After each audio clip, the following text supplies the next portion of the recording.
वैसे भी अगर हम देखें कि आदिवासियों में एजुकेशन बढ़ी है और उनके जो जन चेतना गजब की बढ़ी जिसके संघर्ष के साथ बढ़ी, उनके अंदर एक स्वतंत्र सोच भी विकसित हुई है और उनको पता लग रहा है वो इतिहास के अंदर जा रहे, गहराई तक जा रहे हैं और हम मूल निवासी यहाँ तक जा रहे हैं। तो उस चीज को देखा जाना चाहिए कि वो क्या सोच रहे हैं। चेतना का जो भारत जी ने कहा, जागरूकता लाई। हाँ, चेतना का और आत्मविश्वास का आदिवासियों में मैं बात करूं तो कुछ 4 व्हीलर के ऊपर जीप और कार के पीछे मैंने ठिकाना करके भील प्रदेश लिखा हुआ देखा। बिल्कुल।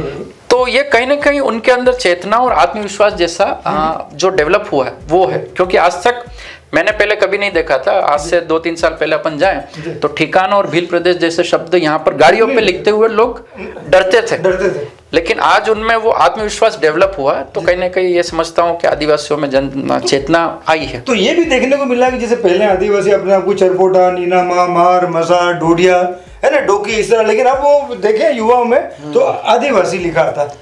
ये अपने आप को एक वर्ग में जोड़ने का तरीका उन्होंने बनाया है और आप देखेंगे कि बहुत सारे लोग ऐसे जोड़ते हैं। तो कहीं ना कहीं एक शक्ति प्रदर्शन का तरीका भी है।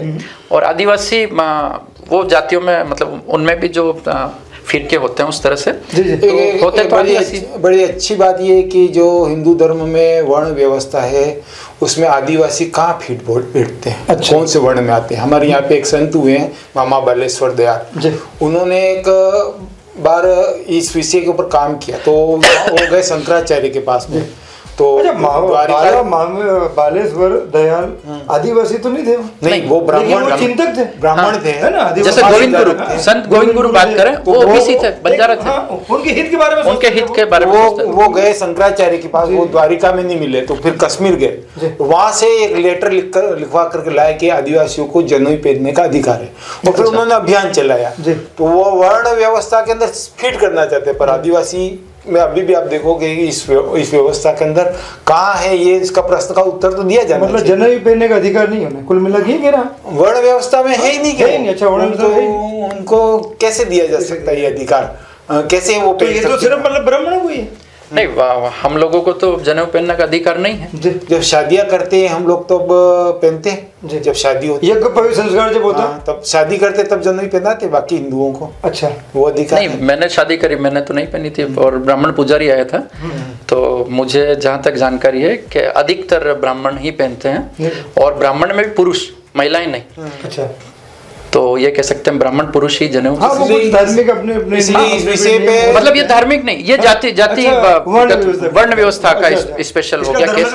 हाँ, धर्म का होता है तो सारे हिंदू पहनते हैं। अच्छा, तो हाँ, सारे हिंदू नहीं पहनते जनेऊ, यानी तो जनेऊ। इस विषय पे जो आदिवासी हिंदुओं के लिए इस पे गहरा चिंतन करने की जरूरत है, विद्वानों को भी बताना चाहिए और लंबी बहस चलाने की जरूरत है। तो एक नेता उठ करके बोल देगा तो उससे ये हमेशा खराब करेगा। उसके बजाय ने उसको स्पष्ट विद्वानों के द्वारा ये भारत जी ये विषय आज राजकुमार रोत ने उठाया या मदन दिलावर जी ने उठाया ऐसा नहीं है। ये विषय अपने इतिहास में भी उठ चुका है।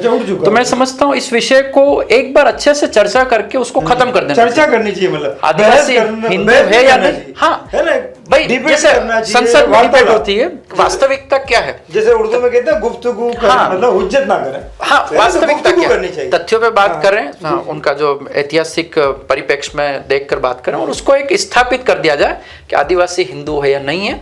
उस पर विषय पर आगे कोई बात नहीं हो, राजनीतिकरण बिल्कुल नहीं हो और जो मानना चाहता है माने।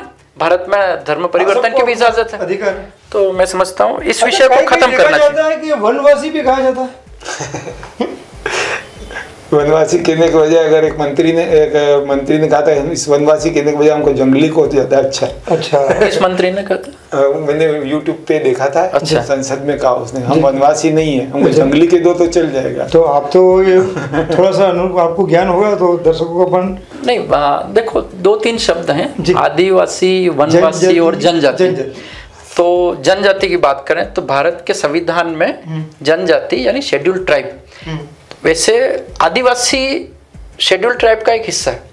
हर शेड्यूल्ड ट्राइब में आने वाली जाति आदिवासी नहीं है, ठीक है। तो आदिवासी एक अलग है जो शेड्यूल्ड ट्राइब में आती है, जैसे मीणा भी हैं, कहीं कहीं आप एसटी में देखो तो बंजारा भी आते हैं, कहीं कहीं देखोगे लबाना भी आते हैं, जैसे राजस्थान में नहीं लाते, लेकिन आप आंध्र प्रदेश और तेलंगाना बेल्ट में देखोगे तो वहाँ एसटी में आते हैं।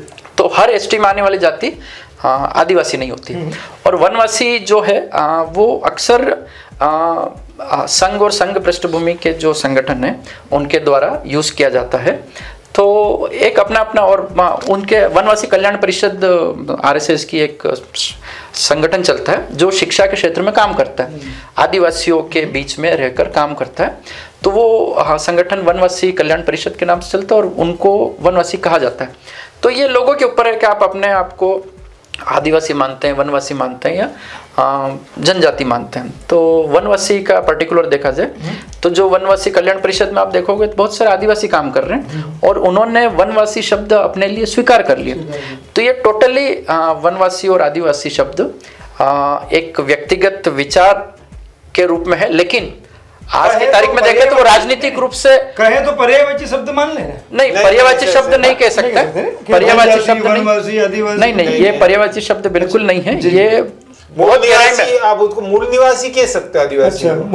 वनवासी कहना तो थोड़ा सा, तो तीनों के अलग अलग शब्द हैं, लेकिन फिर मैं वही कहूंगा कि ये व्यक्तिगत आप किस विचार को स्वीकार करते हैं। और आज की तारीख में वनवासी और आदिवासी शब्द जो एक पर्यायवाची शब्द की जगह विपरीतार्थ शब्द बन गए। अच्छा, तो दोनों अलग अलग राजनीतिक विचारधारा के लोग इस तरह के शब्दों का यूज करते हैं, वनवासी और आदिवासी। वो मतलब उनकी विचारधारा, वो उनके लिए ठीक है, और जिसको जो चला, उनके लिए जनजाति। और अभी जो कह सकते हैं भारत आदिवासी पार्टी की सबसे आदिवासी, वो आदिवासी कहते हैं।